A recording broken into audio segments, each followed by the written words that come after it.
Chapter 8, Rain of Javelins, First Part. A most distressing incident befell the counterinsurgency forces early next morning. At daybreak, Merling lowered the gravitational barrier shielding his dominion and fired a torrent of javelins over the camp. Because the barrier encircling Merling's dominion did not quite stretch over the entire sector, the troops were encamped just inside the border's perimeter.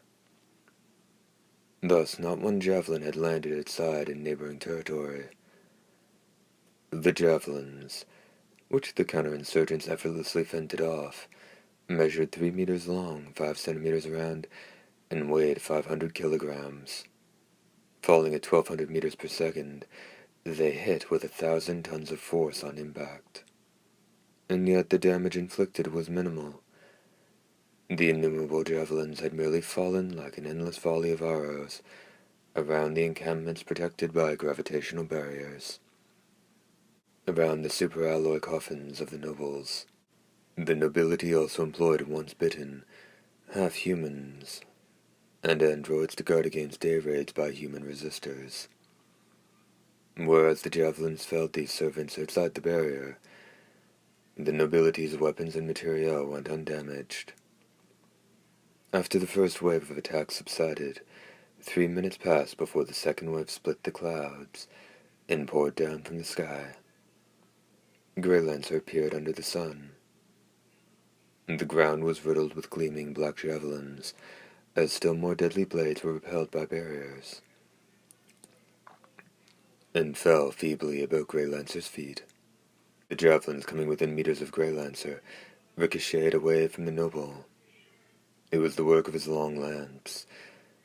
Greylancer twirled the lance in his right hand almost casually, flicking away every javelin that fell in his path. As soon as Merling's domain lowered its barrier, counterinsurgent sensors returned fire. Countless arrows shot into the horizon from the camp toward Merling's castle. Oddly enough, Merling chose not to launch nuclear missiles. A heat-based attack was ineffectual against the nobility, and human fatalities were of little consequence to the nobles, who regarded the mortals as no better than insects. The rain continued. The waves of javelins blocked at the sky from the distant horizon to Merling's castle, overlooking the hills 1,000 kilometers away. Well played, Merling. You've effectively avoided any cause for complaint by any of the territories, no matter who may be in a league with whom. As well, this rain of javelins is a demonstration of your strength. A security vehicle approached, weaving and steamrolling past a thicket of javelins on the ground, and stopped next to Greylancer. 4 half-humans wearing black-visored helmets stepped out of the vehicle. While able to roam about in the light of day, these once-bitten humans were vulnerable to sunlight, requiring them to be covered in black ochre from head to toe. My lord, you must seek cover. It's too dangerous.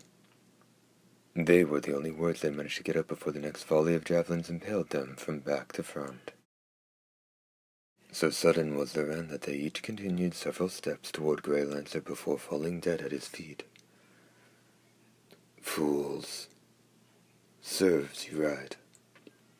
He spat out, and then he summoned the trio of AG, android giants. 3 androids standing 3 meters tall emerged from the encampment. They approached, brandishing their longswords and striking down the javelins raining down from above. The AG stopped before Greylancer. See that the bodies are buried. It was an order that would have stunned anyone who knew the noble. Regardless of the devotion with which half-humans served their master, in death, they were cast aside like so much monster fodder.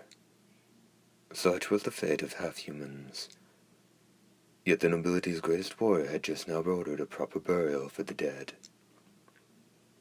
The AG carried the bodies away, and the javelin's attack ended soon after. An invisible shield went up over Merling's territory again. My chariot. The half-humans were the only ones to hear Greylancer's call, resounding through the camp. Seconds later, only the wind witnessed the chariot tear through the seemingly unbreakable barrier and blaze a path above the wintry plains. There were no responses to his incursion, and in less than a minute Greylancer landed on the eastern edge of a village a mere stone's throw away from Merling's castle. A necessary fight, I'm afraid. Circumstances what they are, it couldn't be helped. There isn't time to lose. But first, Greylancer alighted from the chariot and strode toward the village. Not a soul could be found on the sun-drenched road. He had no choice but to force his way in. Greylancer had not satiated his thirst the night before and was parched. A hares came into view from between the trees. The noble bristled at the sound of the turning water wheel. That the nobility disliked running water was a fact known throughout the land. I have no choice. The other houses were quite a distance away and likely located riverside. Even in his state of dormancy, Merlin would certainly be alerted to any trouble in town. Greylancer desired was a surreptitious encounter. Merlin was not yet aware of Greylancer's encroachment into Western territory. Thanks to the chariot's stealth program, which allowed him to pass undetected by both radar and clairvoyance, this was another invention that Laria had conceptualized and Verosa created. When Greylancer was a mere 10 paces away from the house, the door opened and through it emerged a girl of about 16 or 17, and her mother.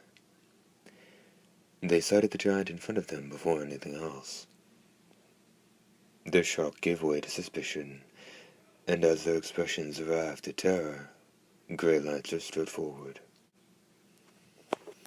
A noble's presence alone was enough to paralyze humans where they stood, at least in Greylancer's experience. But this mother and daughter were exceptions. The emotion that broke through the fear and burst out of their mouths was pure anger. A noble, an enemy of Lord Merling, said the mother. Then she called out, "Dear." Seconds passed. The door flew open again, and out rushed 2 men, a boy in his early 20s, and his father this time. The scythe and long barrel in their hands as well as the wailing siren explained their delay. "You must be with the invading army. You are not getting a step past us. If you're aiming for the castle, you're going to have to kill us all. Take this." The father said and handed the woman a hatchet. The father said and handed the woman a hatchet and a wooden stake. Arching a brow, Greylancer said, "Seeing how you've harmed your wife and daughter, it appears you value Merlin more than your family. Is that true of all humans in the West? No ruler cares more about his people than Lord Merlin. He saved the lives of every one of us here. No, that goes for the entire village. We might as well be dead. We'll gladly give our lives for him." The father was trembling, and his face was dripping with sweat as if to affirm the genuineness of his brave intentions. Greylancer turned his gaze on the girl. "You, too." "Yes, that's right," said the girl, with a hint of innocence still about her even as she nodded sharply. Suddenly, Greylancer realized why he'd felt something was amiss. Teeth chattering in fear, the girl continued.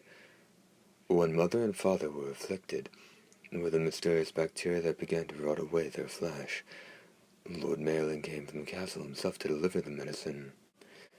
Both my parents, and my brother and I, when we became infected, he saved us. Even though most of the village fell ill, no one had to die. Afterward, we were also able to receive periodic exams. Lord Merlin saved our lives. I came to this land 50 years ago. It was the mother's turn to speak. In other parts of the frontier, children and babies that could have been saved with a little food and medicine died by the dozens at the slightest outbreak of disease. The rulers did nothing but take our blood. Some kind of rulers they are. They can't even protect their own people. When I came here, I thought I'd died and gone to heaven. 50 years living here is plenty. I won't let you lay a finger on Lord Merling. Did you ever live in the north? Greylancer asked. No, just south and east. Greylancer looked upon the girl. When I look upon your faces, they're different from those of humans living in other sectors, including my own. Your faces are peaceful. Do you also credit Merling for this? That's right, answered the girl's father, nodding. The people of this sector live with smiles on their faces.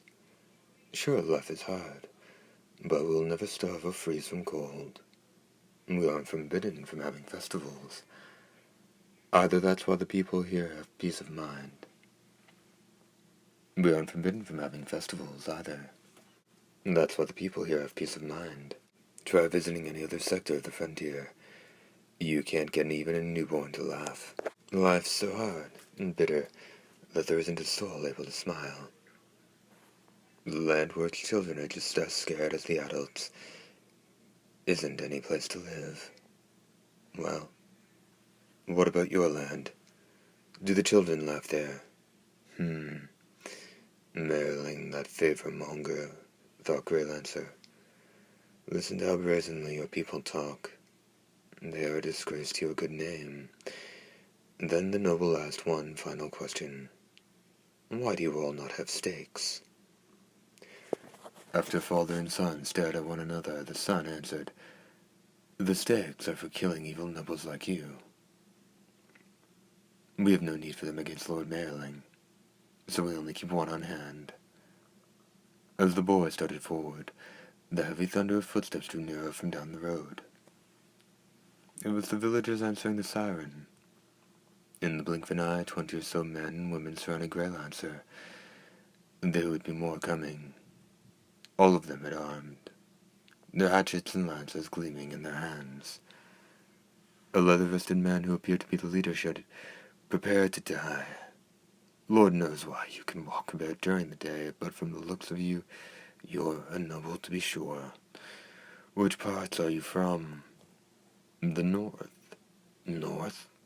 Then you're from Greylancer's sector. His voice fell. Even in a land safeguarded by an iron ruler, the name of the northern frontiers officer was capable of rousing fear in humans. But they fell silent to a stern excitement upon hearing the name again. Beneath the light of day, the noble proclaimed, I am Greylancer. The humans showed silence, as if they feared the light. First part end.